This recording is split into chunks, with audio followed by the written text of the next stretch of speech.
Election commission के site पे भी देख रहा था, उससे लग रहा है कि बीजेपी की बढ़त लगभग निर्णायक है। फिर भी इंतजार करना चाहिए।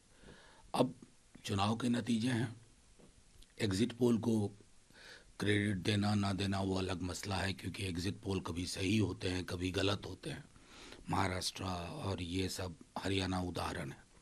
बहरहाल अगर बीजेपी को 27 साल बाद मैंडेट मिला है तो इस मैंडेट के साथ एक जिम्मेवारी भी होगी, और उसका निर्वहन कैसे बेहतर हो। चुनाव में जिस तरह की जुबान बोली गई, जिस तरह की बातें की गई, उसको अब दरकिनार करने का वक्त है, क्योंकि अब चुनाव बहुत मैं समझता हूँ परेशानी का होता जा रहा है।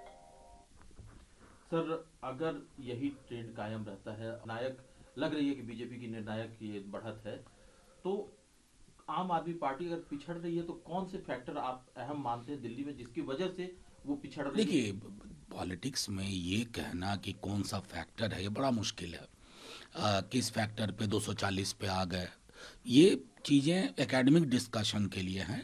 10-12 साल से केजरीवाल जी थे। एक वोटर का मिजाज का भी होता है कि देखो बदल के देखते हैं। लेकिन मैं ये भी कहूँगा कि आ, कुछ चैनल्स जो राउट दिखा रहे थे वैसा भी नहीं हुआ है। तो चुनाव कोई एक सिंगल फैक्टर पे नहीं होते हैं। आ, इसके लिए चर्चा के लिए वक्त होगा आने वाले दिनों में। सर, अभी तक के जो ट्रेंड है उसमें एक चीज जो बहुत खास नजर आ रही है कि आम आदमी पार्टी के कई बड़े नेता जो कि मंत्री के चल रहे हैं, आतिशी दिल्ली की मुख्यमंत्री है और वो पहले राउंड से पोस्टल बैलेट की गिनती से ही वो लगातार पीछे चल रहे हैं। केजरीवाल साहब कभी आगे हो रहे हैं, कभी पिछड़ रहे हैं। देखिए, सौरभ भारद्वाज पीछे हो गए हैं। इंडिविजुअल सीट्स पे कमेंट करना, ये देश अद्भुत है। प्रधानमंत्री जी पीछे चल रहे थे बनारस में, मुझको याद है। सुबह जब 9:30-10 बजे तक मोदी जी पीछे थे।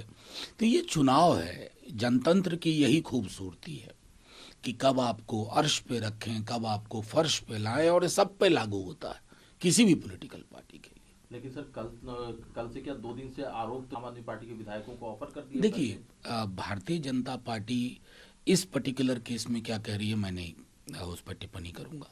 लेकिन दामन पे दाग तो बहुत है ना, बेदाग नहीं है ना दामन बीजेपी का। चुनी हुई सरकार आपकी सरकार हो जाती है, जहां एक एमएलए होता है वहां भी आप सरकार बना लेते हो।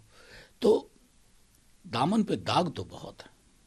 सर, एक चुनाव की और चर्चा करनी जरूरी है और वो है उत्तर प्रदेश का मिल्कीपुर, जहां पर फैजाबाद लोकसभा सीट है जो कि अयोध्या क्षेत्र में आता है।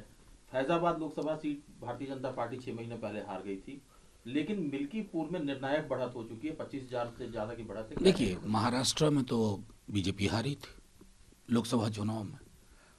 फिर वो कई सवाल जो उठ रहे हैं, उसके बाद विधानसभा में बीजेपी और जो इनका महायुति है वो सरकार बना ली।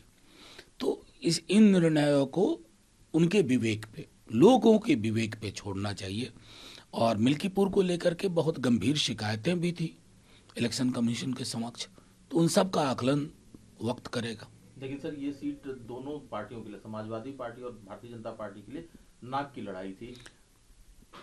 एक राउंड आप जीत गए, पिछला राउंड आप हारे थे, अभी कई राउंड बाकी है।